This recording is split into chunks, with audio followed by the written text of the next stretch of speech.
Даўным-даўно, калі лес быў гушчэйшы за хмары, а дубы стаялі як волаты, жыў там дух. Гаюн, апякун дубравы. Ён нарадзіўся з караня старога дуба, які бачыў болей, чым усе людзі разам на свеце. Сам Гаюн быў высокі, быццам з дрэва сплецены. Скура, як кара, вочы, як смаляныя кроплі ночы, а рукі доўгія і моцныя, нібы галіны.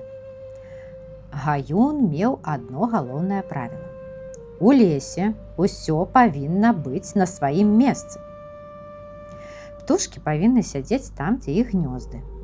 Звяры павінны ісці той сцежкай, якой хадзілі іх бацькі. Дрэвы павінны нахіляцца туды, куды загадвае вецер. А людзі? А людзі таксама павінны ведаць парадак і меру. Аднаго дня ў лес зайшлі трое падарожнікаў. Гэта былі 3 браты, якія вярталіся з кірмашу.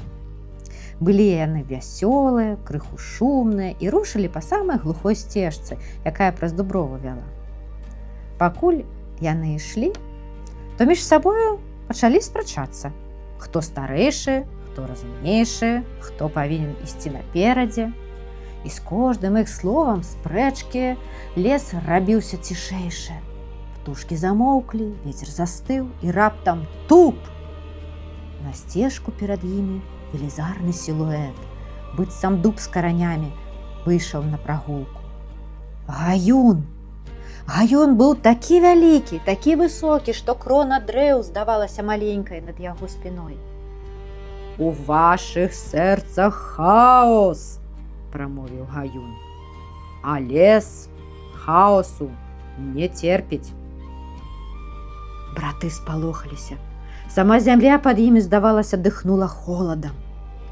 «Вы разбураеце маю цішыню. Ідзіце назад!» І сапраўды, як яны не спрабавалі ісці наперад, сцежка рабілася вузейшай. Карэнні перапляталіся, кусты лезлі пад ногі, і лес не пускаў іх. Але самы малодшы брат зрабіў нешта нечаканае. Ён глянуў на старэйшых братоў і сказаў: «Давайце, браты, станем у правільным парадку, як павінна быць. Старэйшы першы, сярэдні за ім, а я апошні».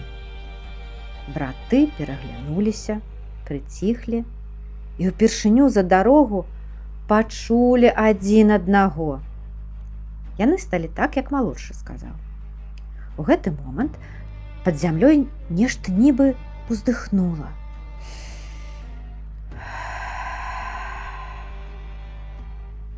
Карэнні, што перагараджалі шлях, разышліся. Кусты апусцілі галінкі, і перад імі зноў адкрылася сцежка. Гаюн глянуў на іх цёмнымі, але ўжо не такімі злымі вачыма. «Лес любіць парадак», – сказаў ён. «Памятайце гэта, і ён заўсёды прапусціць вас. Лес заўсёды прапусціць вас, бо лес любіць парадак». І Гаюн знік у ствале старага дуба. І з таго часу людзі ўжо разумелі. Калі ў лесе дарога раптам перакрываецца, а сцежка робіцца вузкай, то гэта Гаюн выпрабоўвае падарожнікаў. І каб прайсці, трэба стаць у правільным парадку. Па росце, па гадах, па мудрасці, як душа падкажа. Бо лес – гэта свет парадку. І Гаюн – яго строгі, але справядлівы страж.